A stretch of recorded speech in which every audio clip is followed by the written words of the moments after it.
episode is brought to you by Tesco Club Card. Now, Maria, can you remember what you were up to in 1995? Are you mad? I can't remember yesterday.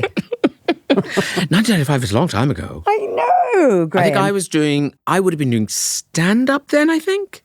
So I was probably just, in the passenger seat of a car. I think I was working down the mines. Of course you were. Yes, famously. Yeah. The helmet looks so good on you. And the lighting, so kind. So kind. Of course, the other seismic event of 1995 was the launch of the Tesco Club Card. Are you saying the Club Card has been going for 30 years? It has. But more importantly, loads and loads of people have been enjoying all those lovely Tesco Club Card benefits over all those years. I mean, you can't deny it. It's great seeing the savings clocking up with Club Card prices, Graham. And if you want to celebrate 30 years of the Tesco Club Card, there's no better way than searching for those Club Card prices today. Wonderful idea. Do it now. And to see all the lower prices, all you have to do is search Tesco Club Card prices. Fabulous. Feel the power to lower prices with Tesco Club Card. Club Card or app required. There, what are you doing? I hate that. She fell down a well while she was writing the letter. I think... And a lot of my friends are, help! Maybe just reach out occasionally with a pointy tongue.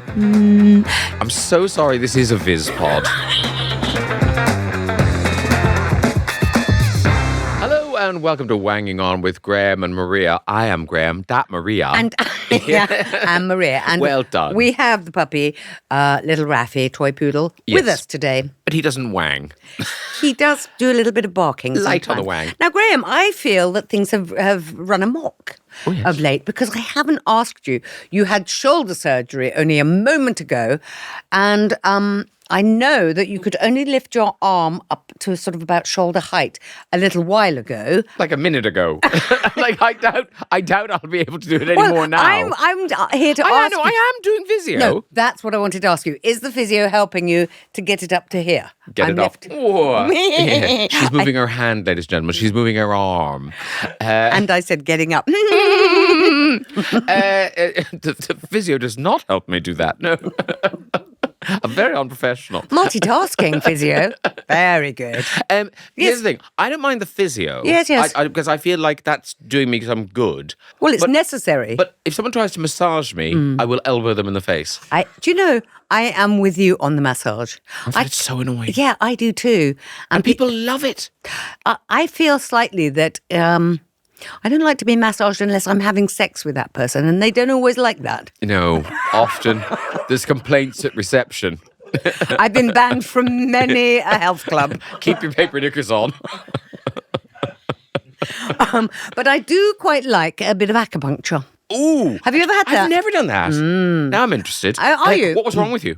Well, you could have it for your shoulder, actually. It might help. I've had major surgery. I know. I don't think sticking a pin's going to help. They don't stick pins in your shoulder. They stick them in other areas. It follows meridian lines. Does that make any sense?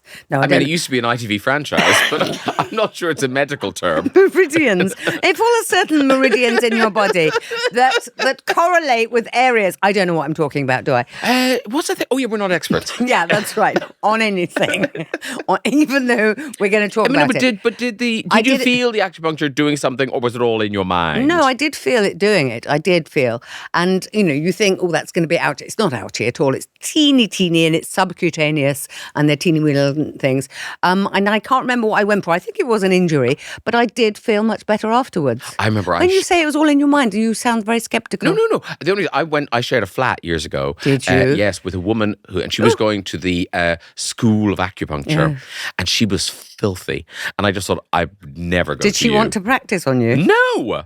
Back off. Seriously. Wait a minute. I never knew that you shared a flat with an acupuncturist. Well, I thought I knew most things about you. She was only training. What's happened to her now? Are you still friends? No. My mother came to visit this flat. Did she needle you? My mother came to visit this flat and she walked into the kitchen. And she just, you can imagine the expression on my mother's face when she saw this. The filth. The filth. Like this woman, the acupuncturist woman, she was very health conscious, obviously. So she had one of those Brita water filter jugs. Which was filthy. Like my mother was just like, you wouldn't drink out of that. Were there fish swimming in it? Not quite, but it wasn't far off. But you could have cleaned up a little for her. No. Did you have your own areas of expertise? Was it her who had the budgie or was it someone else who had a budgie? It was the same flat. And this budgie, it was amazing because it would eat in its cage, like over there, and the debris of the seed would be everywhere. Huge, like an acre of it. And then this woman's carrying her needles through. I was like, no. Oh, the acupuncturist had the budgie. Well, she was certainly sharing the flat with the budgie. Okay. We both did. I wonder who owned it. No wonder Whose was hungry. flat was it? we both thought we owned it. That's hers. I never go near it. You inherited the budgie with the flat. Is that how it was? How long did the budgie last? It'd be like, I remember talking to someone and they had an Airbnb in LA, and they went, oh, the only thing about this Airbnb is you have to feed the tortoise because the tortoise was so big and heavy they couldn't move it. You couldn't lift the tortoise. Where did it live? It just in the apartment. Okay. Yeah, and you've had to feed it lettuce and things, but it could not be moved, and it was about 70 or 80 years old, and it was probably. And they live forever. Tortoises. Yeah. So maybe the budget was like that. I don't know. I like that we've gone from acupuncture to tortoises of a great vastness. Back to my physio. Yeah. Gosh, we can really duck and dive on these things, can't we? We can. In, out, yeah. Hey, should we get on? Should we pause? And we'll get to the letters in just a moment. Rafi's impatient for letters. Yeah. In a moment, Rafi. The moment is now. Please rip open an envelope. Thank you very much. Dear Graham and Maria, I've been seeing this amazing woman for about 6 weeks. We get along so well and we're so compatible. It seems like there's a but coming. I feel there's a big but coming. Here it is. But she's such a bad kisser. She does this thing with her tongue. I can't describe it. Oh, no, do try. Here he goes. It's like a trout flapping about in my mouth. Nice. And she makes weird noise. She makes weird noises. It's wet. It's noisy. It's weird. I want to fall in love with this woman, but I feel like this is stopping me. I'm so frustrated. I've never really been very lucky in love. Oh, shut up. I've not dated very much at all. Finally, somebody great comes along and she seems to be really into me. This is literally the only snag, but it's bad. What do I do? And that is from Owen in Carlisle. We should be a bit sympathetic to Owen. Oh. He's been unlucky in love. He's now found this wonderful woman who just has a wet trout in her mouth. Yeah. Well, the good thing is about being in a relationship is the early days, you kiss all the time. And then after about 3 months, you never kiss again. I would say, the other thing I would say to Owen is 6 weeks. 6 weeks, this is the most annoying thing about her. In 6 months, it'll be, I'd say, about the third most annoying thing about her. Yeah. The other things will have taken to the fore. It does seem that he's kind of, really bigging her up. And yet, this is a big old thing. I mean, really, 6 weeks is too long. You should have gone, the first time she did the trout flapping in your mouth, you should have gone, there, what are you doing? I hate that. Yes. Don't do that. Don't do that. That's not funny. Why are you kissing like that? That's weird. How big is your tongue? Show me. Let me measure it. You should have done all of that early doors. Whereas she's got away with this, and now that trout is, flapping away. I wonder what age these people are. Really young? I'm sensing very young. Well, except Owen is old enough to think that he's been unlucky in love. Yeah, but you think you're unlucky in love from about the age of 17 onwards. That is true. That is true. But look, Owen's found somebody. I guess, look, you are not going to be able to solve this problem, Owen. So you either live with it until you get used to it, or the whole relationship will just kind of fizzle out. Yeah. And, this is only 6 weeks, Owen. And look, I'm glad you've had a lovely 6 weeks. And sloppy 6 weeks. Well, yes, there's been some downtime in the 6 weeks. But overall, it's been a success. And it'll probably, to drift on for maybe another month, and then it'll be over. See, I think you can resolve this, Owen. Because, really? Because you're in the early stages of this. You're in that kind of sexy time. Everything's funny and hilarious. And you can kind of, be lying in bed and go, should we do a kissing workshop? Let's do a kissing workshop. Let's do a kissing workshop. What do you like? What do you like when I kiss you? Which bit of kissing do you like when I do things to you? And then you can kind of go, this is what I like. I like very little tongue in my mouth and really no trouts at all. Yeah, don't flap it. Don't flap it. Yeah, and say, maybe just reach out occasionally with a pointy tongue to mine. I'm so sorry this is a Viz pod. I'm really avoiding the trout flappy thing. But, you are in that early stage thing where you can mess about and you can tell each other. It doesn't have to just be kind of kept to kissing. It can be other things in the relationship, other sexy things in the relationship. And also because Owen's been unlucky in love up to this point. You're really regretting that you said that now, aren't you? But I feel like Owen can ask the lovely lady, I've been a little unlucky in love. I'm not very experienced.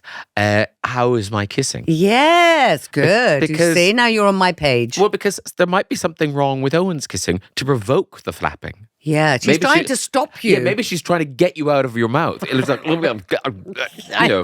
I'm choking here. Yeah, maybe they're just they're not kissing, they're just tongue fighting. Yeah. It makes me wonder slightly, Graham, what she's like with that great big trouty thing when she's doing other things, putting other things in her mouth. He's been unlucky in love. And she's putting other things in her. I would imagine, if you had a penis, that having a flappy trout was probably quite nice. I don't know. Have you ever had a flappy trout? No. And also... You haven't lived. And also, isn't it weird that Owen can't describe it and then immediately goes for, it's like a trout flapping into the... Yeah. Well, I think he kind of went, no, it's indescribable. Or is it? Hey, wait, it's just like a fish. It's like the death throes of a fish. A fish, a salmon running upstream. Not running, swimming upstream. And a bear getting... Yes, slapping it between its paws. Owen, I think if something annoys you at the beginning of a relationship, because even things that charm you at the beginning of a relationship end up annoying you. So this is just going to get worse. It's normally the thing that attracts you to a person that you end up hating by the time you finish. That funny thing they do with their fringe. Yes. Yeah, you know what I mean? Or that, that endless coughing that they do. Breathing. Yeah, that breathing thing. Eating, chewing. Can't bear the chewing. You really need to, now is the time that you can address this, and you should have done it a long, long time ago. I'm amazed that you haven't started backing off the kissing like that when the trout comes at you. But I do think there is something about asking, how's my kissing? Yes, good, yeah. So, rather than starting with any form of criticism, because we don't know what's going on here. And, she's presumably kissed other people. And no one, yes, they're not with her anymore. Yeah, she's maybe been unlucky in love as well. Yeah. It's very good. Take it on the chin, Owen. Is that his name? Oh, Owen is his name. I'm not sure he's taking it on the chin. The trout's fallen out. But Graham is right. Say, how is my kissing? And then ask about other things. How is my whatever you're doing? And how is that? And because that's what you can do at the early stage of the relationship. But soon you don't want to kiss anymore, and you certainly don't want to talk anymore. But I think what's nice is that Owen has found someone. They get along really well. We're so about it. So Owen's very happy right now. There's just this one, trout in the ointment.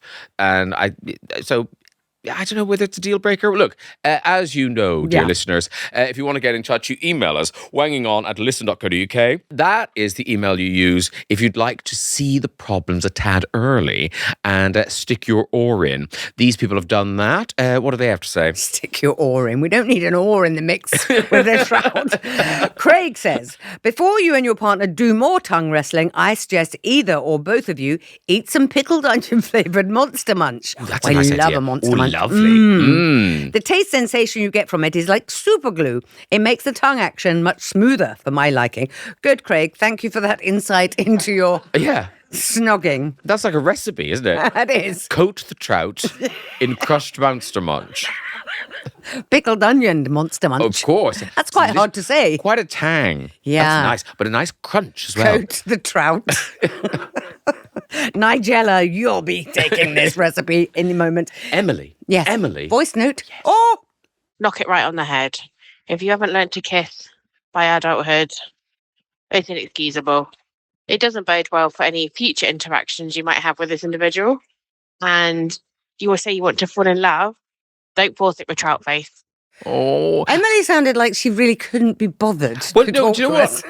I feel like Emily's just speaking the truth, and we've tried to be a bit nicer, which is rare for us. Normally we're horrible. No, But I know. I think Emily's probably right. That just, Owen. Knock it on the head. Yeah, Owen, but she's perfect in every way apart from the trout. No, but Owen, that terrible, sad thing Owen said is about, I really want to fall in love with this lady. Yeah. And it's like, no, you really want to fall in love. That's all. Not with this lady. That's what you want to do. She's the person who's there. It's symptomatic, isn't Yes. So I think I wouldn't worry about this woman too much. Paul Owen. says, in my experience... Who's Paul? he's a wanger. Oh, okay. Yeah. He's had access to this yes. problem Oh, yes. before. Okay. And he's written in. In my experience, bad kissers don't learn. I don't know how old you both are, but it Well, feels... thanks for asking. Rude. It feels like she should know how to kiss properly. Love the fact that it's always the woman's fault. If you can't stand it, make your excuses and end things. Somebody else will come along. I like Paul. Plenty of fish in the sea. I like Paul saying, in my experiences, bad kissers don't learn. Like he had lessons. Like he's been a dog trainer. Yeah. You're on lesson 6 of kissing now, Yeah. and you still haven't learned to sit. Yeah, I'm really sorry. Pout. Keep it in, keep it in. Wendy says, this is a fun problem to have. Spend more time kissing her. Do it for hours in front of the TV. As you get more comfortable, talk to her about it too. You'll both find a rhythm with each other eventually. Wendy is a real half glass full kind of gal. Yeah. Spend ages kissing. No, that's all. Owen, hopefully some of the wangers, and indeed myself and Maria, have helped. Our second dilemma is coming up very soon. Maria, have you got another envelope you'd like to rip open? I have. Marvellous. Slowly. Sorry. People listening to this, is that a campfire? I'm just trying to be my authentic self. Slow. Yeah. Dear Graham and Maria, should I go back to work? I'm in my early 50s. My husband died a few years ago, and I've since retired. I'm comfortably well off. I have hobbies, family close by, and a new house that needs finishing off. So I have plenty to do. But I feel to retire at my age is wrong, and I'm a tad embarrassed to tell people I'm not working. A few friends have already joked about my early retirement and saying, busy doing nothing to me. Help. That's from... She fell down a well while she was writing the letter. I think... And a lot of my friends are, help! I think I fell down a metaphorical well trying to get through that letter. Sorry, that's from Anonymous. I don't know why, other than people are going to send you begging letters because you're comfortably well off. If she doesn't need to work, you might think you ought to go back to work. But if you go back to work and you genuinely don't need to, you're going to hate it. And Yeah. I think you won't last long. You won't put up with it. Yeah. I mean, the thing is, everybody who does work is shouting now, if you don't need to, really, why would you? But I think there is something about having a routine. I mean, it does sound like you've got lots of things to do. I would say perhaps do some voluntary work, Anonymous, because... But do you remember when we used to do the radio? Yeah. We used to always say, oh, volunteer, da-da-da. It's really hard to volunteer. Is it? Yeah. Do you have to be checked and everything? everything? There's all those checks. You've got to be meted. You kind of think, oh, it's a lovely thing. They must be crying out for volunteers. And understandably, they make it difficult to do, but it is difficult to do. In like a charity shop in the high street? Well, I guess they have to find out who you are. Yeah. Yeah. PBS checked, is it? What's that? Some sort of check. Pet Shop Boys. Pet Shop Boy check before you can attend any charity shop. look, I think what's nice about this letter is, that this woman is thinking about her life. And yes, you're right. You are young. I think that's the good thing in this letter is she's realizing I'm not over the hill. I'm in my 50s. Now, here's the great thing. You've got money. You've got your health. She's finishing off her lovely house. Got family. She's got hobbies. Lots of hobbies. But now is the time to take that money and spend it. Do all the things now because you don't want to be, 80. While you still can. Yes, you don't want to be 80 and thinking, I should have done that round the world trip. Do it now while you're young and also spend your money on your family, bring people with you on the trips, just enjoy your life. This woman understands that she's in this very lucky, very kind of blessed position. So have a nice time. I think the problem here for Anonymous is that when she tells people that she's retired, they have some response, which is normally based on jealousy, busy doing nothing, etc. Yes. So I would say, don't tell them you're retired. Invent a job. Pretend you've got a job, as a spy, part-time spy. But also, she did retire. Yeah. She did decide. I sort of thought that maybe she hadn't worked. And then now that the She husband's retired, dead. now the husband's dead. The husband's dead, maybe she's thinking, I'm going to go back into the workplace. But no, she did choose to retire. So I just feel if you don't have to work. But I'm reading between a line here. She's written to us and said, I think there's something about her that does want something to do, something that kind of validates her in some way. Because, a lot of working is about social status and about having something to say when you go to boring drinks parties when people with no imagination say, what do you do? Yeah, I'm a trained killer. Yeah. Part-time. Yeah, I couldn't do it full-time. I don't work weekends. I think maybe is an idea that maybe she could start a small business. That sounds like a lot of work. Well, no, because you don't really have to do anything. No, You just okay. tell people, Right. I run a small business. I think maybe one of your And hobbies... then people will go, oh, dear God, and walk off. Yeah. I don't want to hear about this. Yes. Don't talk to her. She runs a small business. Yes, that's true. That's true. But you could actually turn in one of your hobbies, Anonymous, into a small business. Yes. And we're not talking like massive turnover, but just something you can say to people and just so you don't feel like you have to say, I've retired. Whereas I don't think you need to say, I've retired. Yeah, but When people say, what do? You can say, it's really none of your business. And mean it. But here's the thing. I think also you don't want, the problem, whatever the problem is here, you don't want the solution to be making your life more miserable than it is now. And if you end up with some job you don't really enjoy, you've wrecked this amazing situation you find yourself in. Suddenly, the alarm's going off at 8:30. Yeah. Got to go do that now. God, that's late. Well, she's self-employed. it's that small She business. doesn't really have to get up. It's that small business she runs downstairs. It's not going to run itself, Graham. No. I hope that house has been finished off. I think something part-time, Anonymous, would be good. Just enough to make you think I've got to do this, or I'm valued, or I have some status. There is some strange psychological thing that's going on here, which I think is the between the line part of this. You've got everything going on. You've got family, you've got hobbies, got enough money, don't need to work. But part of you needs to feel validated. And I think even a part-time job in a charity shop, you're doing something, you're saying hello to people, you're mingling, there's social aspect going on. And also, if you're working in the charity shop, you get all the best things. But also, greeting, supermarket greeters. Do they still have them? Oh, please, no. Oh, I think. Isn't that an American thing? Walmart. I'd quite like that job. You hate people. No, but you don't have to talk to them. You just say hello, welcome, and then you wave at the shoplifters as they run away. You don't have to Sorry, No. should I have tried to stop them? But if you talk to people and you say hello, welcome, they're immediately going to go, can you tell me where No. When you meet a greeter, Yeah. you immediately go, oh, dear God, they're talking to me, and you rush off. You do. All those lonely people that haven't spoken to anyone, Anonymous, are going to go, hello, I've just had a back operation. Well, I think, I've been to my physio today. I can lift my arm. says you. I can't. I think Anonymous might enjoy that. Because our wangers are, Yes. I think they are younger. I think people are going to be very jealous of this woman, or they're going to use the word volunteer. Let's have a drinking game. Oh, that's true. What do they have to say? Morgan. Have we not heard from Morgan before? I think we've heard enough from Morgan.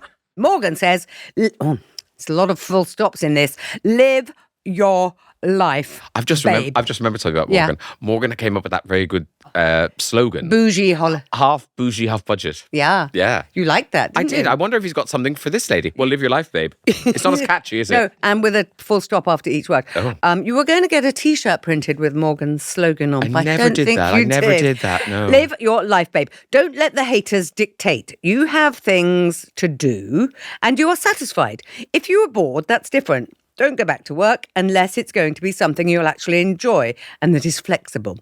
He's got more to say. Work has already snapped up enough of your time.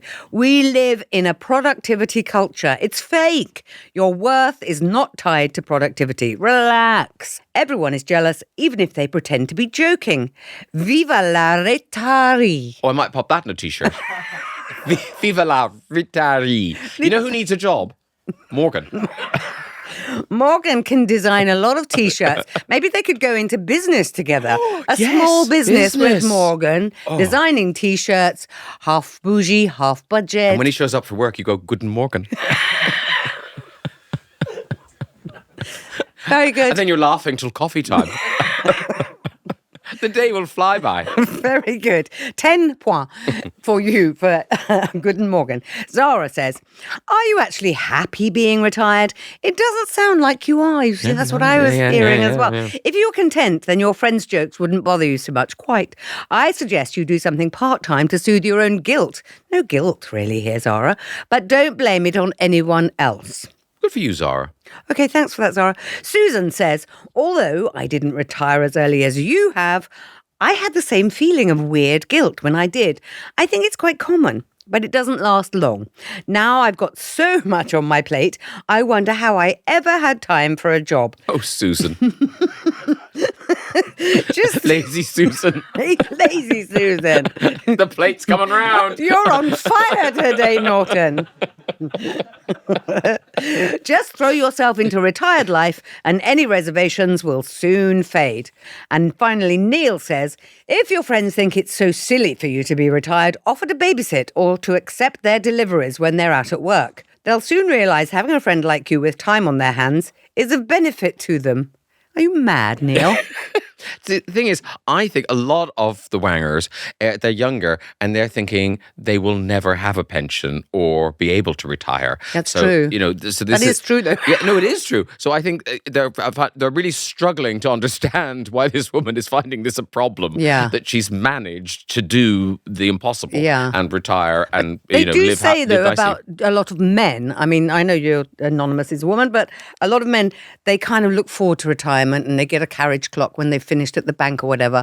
And then they sit at home and then they get under the wife's feet. Yes. And she gets on, they get on her nerves and they don't have anything to do. And the golfing club has banned them since that incident. and then they die.